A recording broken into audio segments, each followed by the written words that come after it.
Hello bachcho, let's read this question. The question says if the nitrogen atom had electronic configuration 1s7, it would have energy lower than that of the normal ground state configurations, that is 1s2, 2s2, 2p3, because the electrons would be closer to the nucleus, yet 1s7 is not observed because it violates.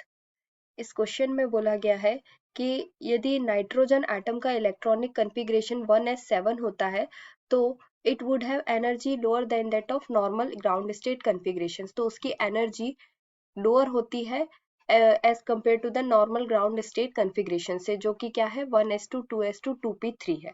ठीक है, because the electrons would be closer to the nucleus, क्योंकि इसमें जो electrons है वो nucleus के ज्यादा closure है।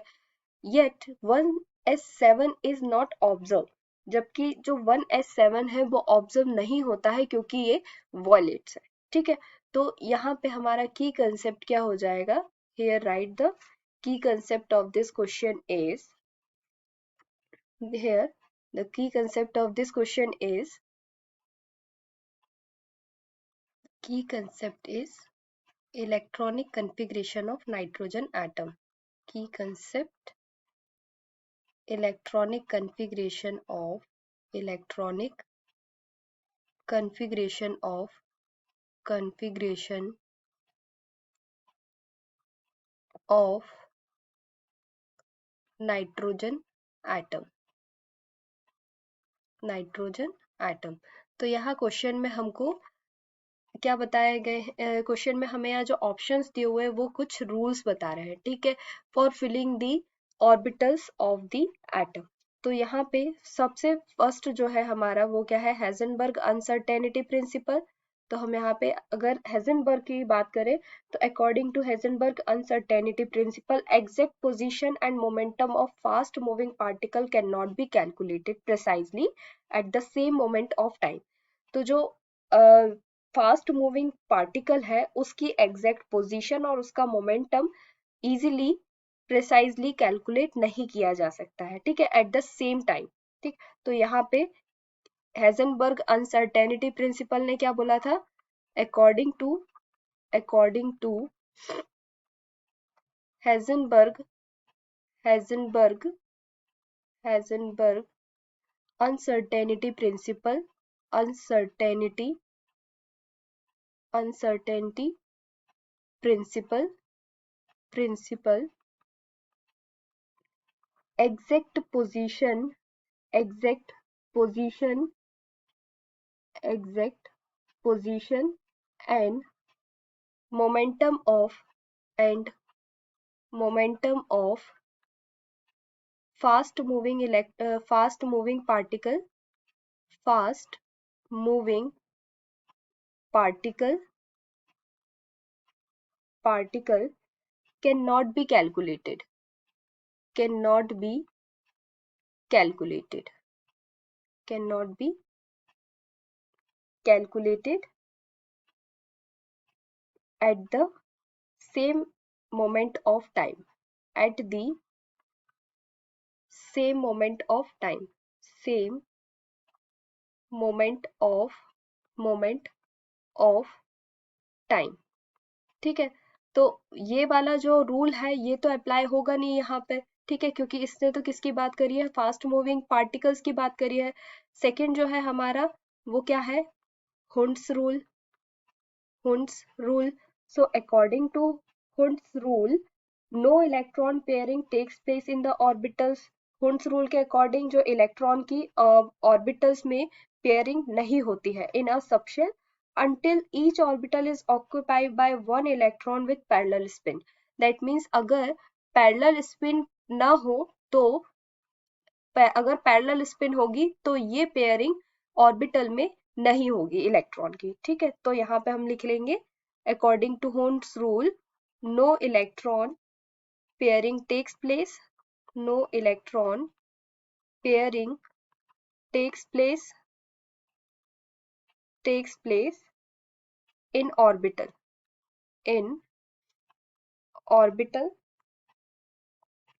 in a subshell in a subshell until each orbital, जब तक कि until each orbital is occupied by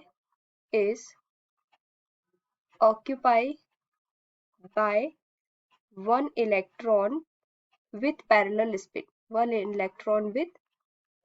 Parallel spin. ठीक है, तो ये रूल भी यहाँ पे अप्लाई नहीं होगा क्योंकि यहाँ पे किसकी बात करी गई है, इलेक्ट्रॉन की पेयरिंग की बात की गई है। ठीक है, तो ये वाला ऑप्शन भी हमारा इनकरेक्ट हो गया, फर्स्ट और second.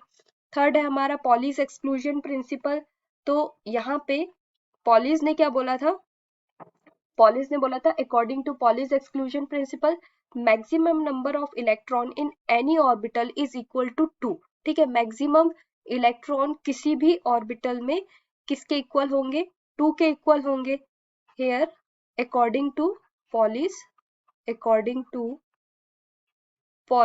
exclusion principle, Pauli's exclusion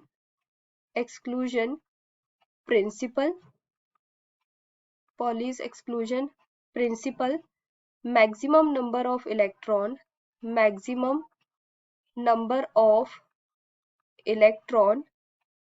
in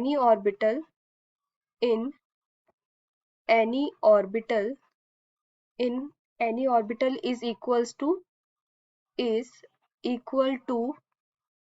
2।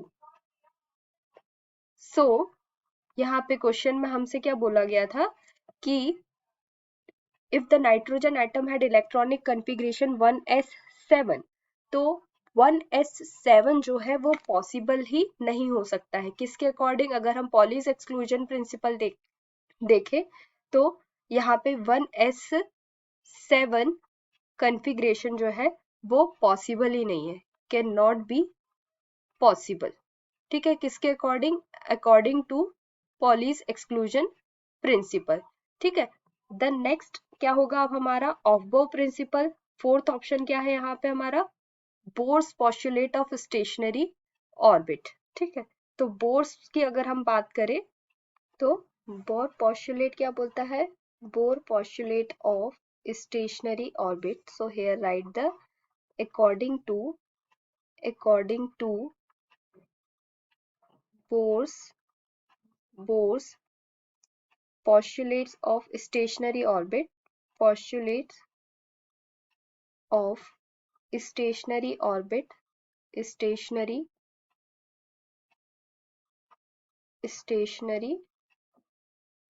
orbit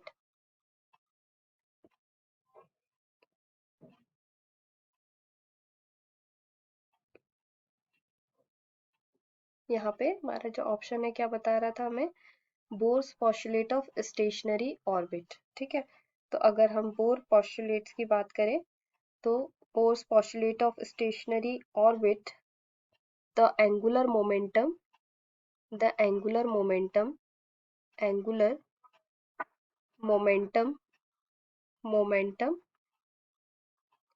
is quantized and is equal to NH upon 2 pi.